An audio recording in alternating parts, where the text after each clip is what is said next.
स्वागत है आपका मृत्यु के बाद जीवन एक शाश्वत अन्वेषण पॉडकास्ट में। आज हम प्रवेश कर रहे हैं मध्य अमेरिका की उन प्राचीन सभ्यताओं में जिन्होंने मृत्यु को अंत नहीं बल्कि एक ब्रह्मांडीय परीक्षा माना। माया और एज़टेक। माया मानते थे कि मृत्यु के बाद आत्मा उतरती है ज़िबाल्बा, एक खतरनाक पाताल लोक में जहां देवता आत्मा की परीक्षा लेते हैं।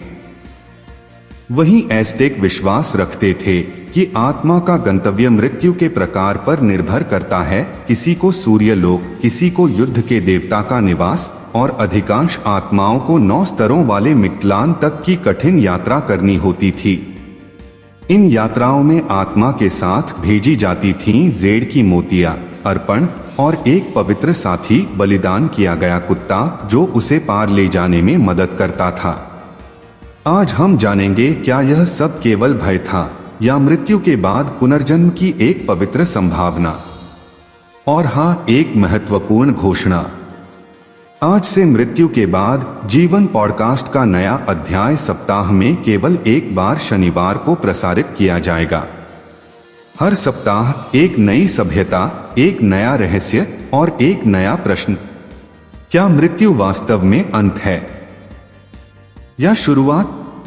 तो आइए जानते हैं Mesoamerican visions of afterlife and rebirth, Maya और एज़टेक की आत्मा यात्राएं की जटिल रहस्य को।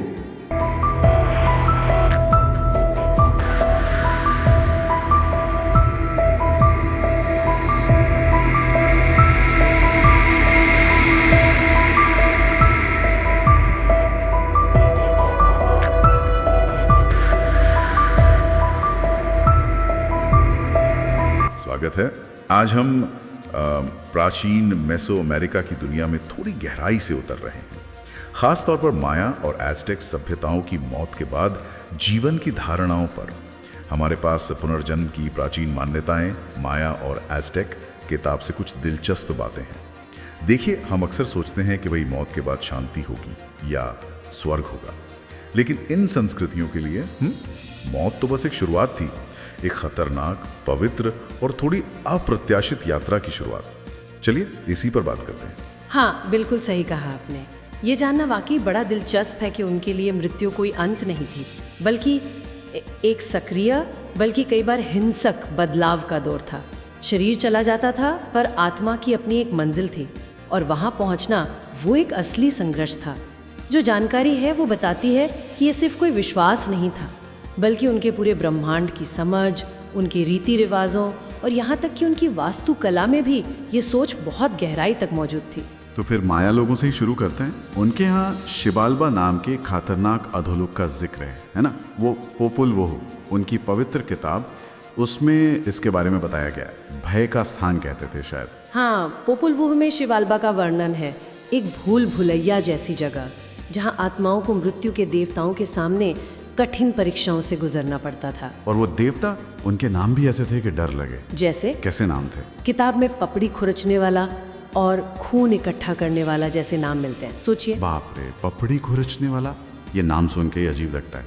मतलब खून की नदियाँ, कोई खतरनाक गेंद का खेल, अंधेरे जाल। साफ है कि भाई वहाँ से जिंदा बचना कोई पक्की बात नहीं थी। नहीं, बिल्कुल नहीं। ये एक बहुत ही अनिश्चित और खतरनाक सफर माना जाता था। अच्छा, पर यह भी सुना है कि शासकों को शायद इस यात्रा के लिए तैयार किया जाता था। हाँ, ये दिलचस्प बात है। शासकों की कब्रों से जेड के मुखौटे मिले हैं, ऑब्सिडियन के ब्लेड्स और ऐसी चीजें जिन पर सितारों के नक्शे बने हैं। ये सिर्फ खजाना नहीं थे, ये असल में उपकरण थे, उस सफर के लिए औजार। औजार? कैसे औजार? क्या काम आते थे ये? जैसे जेड है, उसे जीवन का पत्थर मानते थे, तो अक्सर मृतक के मुंह में रखते थे, शायद आत्मा की सांस को बनाए रखने के लिए, उसे बचाने के लिए। और ऑब्सिडियन, वो जो तेज धार वाला पत्थर होता है ना? हाँ, ज्वालामुखी वाला शीशा। बिल्कुल, वो शायद शिबाल्बा के जो भ्रम थे या रुकावटें थीं, उन्हें काटने के लिए होता था। ये तैयारियां दिखाती हैं कि वो इस यात्रा को कितना सच मानते थे, कितना खतरनाक समझते थे। लेकिन ये तो बड़े लोगों, शासकों की बात हो गई। आम लोगों का क्या? उनकी कब्रें तो बहुत साधारण सी मिली हैं, कभी कभी तो बिल्कुल खाली। तो क्या मतलब, उन्हें बस ऐसे ही छोड़ दिया जाता था उस अंधेरे में भटकने के लिए? ये सवाल तो उठता है। हाँ, ये सवाल बहुत ज़रूरी है और ये उनकी सामाजिक व्यवस्था और परलोक की धारणाओं के बीच के रिश्ते पर भी सोचने को मजबूर करता है। क्या मौत के बाद भी वर्गभेद था? शायद शासकों की यात्रा ज़्यादा अहम मानी जाती थी, ज़्यादा प्रतीकात्मक थी। आम लोगों का क्या होता था, इस पर जानकारी उतनी साफ नहीं है। ये एक पहलू है जिस पर स्रोत हमें सोचने पर मजबूर करते हैं, भले ही सीधा जवाब ना मिले। सही बात है, ये सवाल तो बना रहता है। अच्छा, अब माया से हटकर अगर एज़टेक सभ्यता को देखें तो वहाँ मौत के बाद की यात्रा का नक्शा बिल्कुल अलग दिखता है। उनकी व्यवस्था काफ़ी अलग थी ना? हाँ, उनका नज़रिया बिल्कुल अलग था। एक तरह का ब्रह्मांडीय नक्शा कह सकते हैं। मतलब आपकी मौत कैसे हुई इस पर निर्भर करता था कि आपकी आत्मा कहाँ जाएगी। कोई एक अधोलोक नहीं था, बल्कि कई ठिकाने थे। कई ठिकाने जैसे कि? जैसे जो योद्धा जंग में मारे जाते थे या जिनकी बलि दी जाती थी, वो सीधे सूर्य देवता हुत्सिलोकोchtli के लोक में जाते थे। मानते थे कि वो सूरज की रोज की यात्रा में उसका साथ देंगे और फिर उसी की आग में पुनर्जन्म लेंगे। अच्छा, और मैंने पढ़ा था कि शायद प्रसव में मरने वाली महिलाओं को भी? हाँ, ये बहुत महत्वपूर्ण बात है। जो महिलाएं बच्चे को जन्म देते हुए मर जाती थीं, उन्हें भी योद्धाओं जैसा ही दर्जा मिलता था। वो सांझ की देवियां बन जाती थी, ढलते सूरज की साथी। ये हमारी सोच से कितना अलग है। बिल्कुल, पर ये तो खास मौतें हो गई। ज्यादातर लोगों का क्या होता था? आम मौतें? हाँ, ज्यादातर लोग जिनकी मौत सामान्य कारणों से होती थी, उनकी आत्मा जाती थी मिक्टलान। मिक्टलान एक धुंधली छायादार जगह थी, एज़टेक अधोलोक। और मिक्टलान भी कोई आसान जगह नहीं थी, शायद 9 परतें थी उसमें। जी हाँ, 9 परतें, और आत्मा को इन 9 परतों से गुजरना पड़ता था। इस सफर में सालों लग सकते थे और हर परत पर नई भयानक चुनौती। क्या तरह की चुनौतियां, कुछ अंदाजा है? हाँ, जिक्र मिलता है जैसे आपस में टकराते हुए पहाड़, इतनी ठंडी ऑब्सिडियन की हवाएं जो हड्डियों तक को जमा दें, और चाकुओं या तेज पत्थरों से भरी नदियाँ। ये सब पार करके 9वीं सबसे निचली परत तक पहुँचना होता था, जहाँ मौत के देवता मिक्टिलांतेकुतली और उनकी पत्नी मिक्टिकासीहुअत्ल रहते थे। सोचिए ज़रा।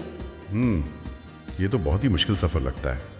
अच्छा, एज़टेक लोगों के जो दफनाने के तरीके थे और चीज़ें जो वो मृतकों के साथ रखते थे, वो भी इसी तरफ इशारा करती हैं। मैंने कुत्तों के बारे में सुना है, उन्हें साथ में दफनाते थे। हाँ, ये बहुत दिलचस्प है। कुत्तों को आत्मा का गाइड माना जाता था, खासकर मिक्टलान की खतरनाक नदियों में से एक को पार करने के लिए।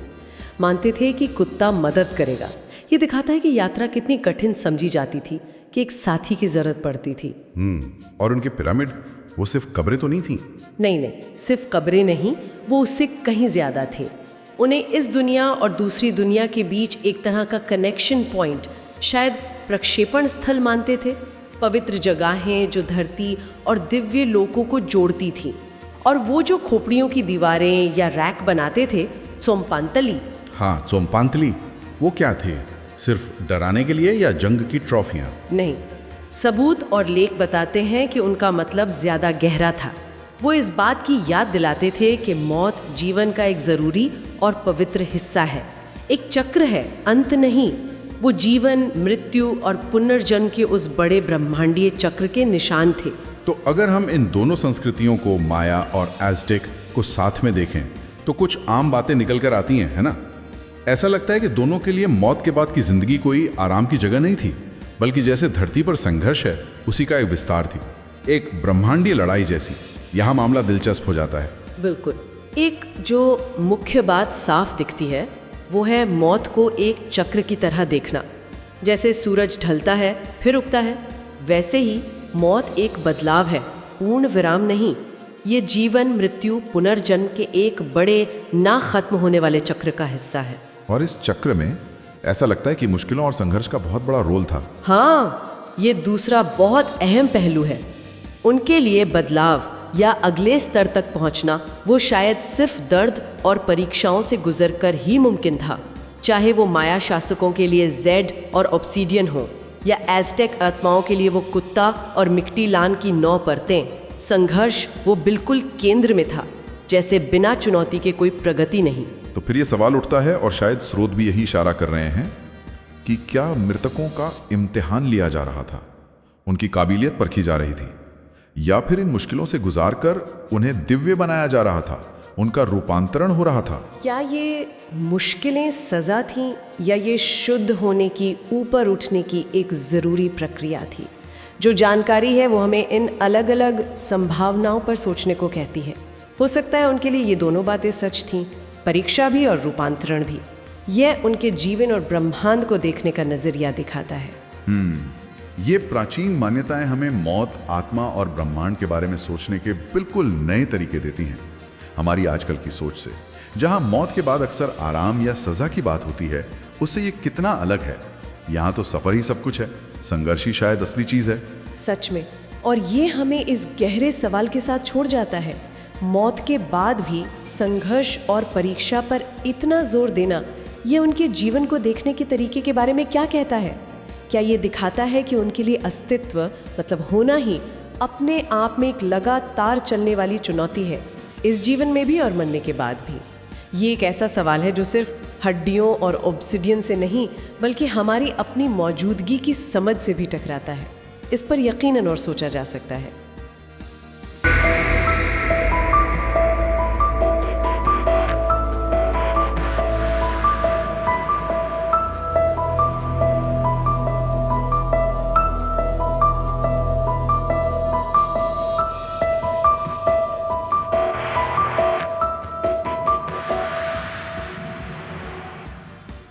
माया और एज़टेक सभ्यताओं ने मृत्यु को अंत नहीं, बल्कि एक ब्रह्मांडीय परीक्षा के रूप में देखा, जहां आत्मा ज़ीबाल्बा या मिक्तलान की कठिन राहों से गुजरकर अपनी सच्ची पहचान खोजती थी।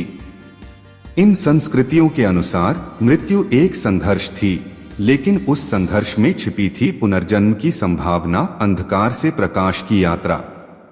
क्या आत्मा वहां दंड भुगतने जाती थी या दिव्यता को प्राप्त करने? यह प्रश्न आज भी समय की धूल में गूंजता है। और अब एक नई सूचना। आज से मृत्यु के बाद जीवन, एक शाश्वत अन्वेषण पॉडकास्ट हर सप्ताह एक बार शनिवार को प्रसारित होगा। हर शनिवार हम एक नई सभ्यता की ओर चलेंगे, एक नया अध्याय, एक नया रहस्य। अगले शनिवार हम पहुंचेंगे अफ्रीकी जनजातीय परंपराओं की ओर, जहां पूर्वजों की आत्माएं अब भी जीवित मानी जाती हैं और मृत्यु आत्मा से संवाद का माध्यम बन जाती है। हमारा विषय होगा African tribal connections, ancestors and spirits. तब तक याद रखिए, मृत्यु केवल अंत नहीं, बल्कि एक शाश्वत अन्वेषण की शुरुआत है। आप सुन रहे थे मृत्यु के बाद जीवन, एक शाश्वत अन्वेषण।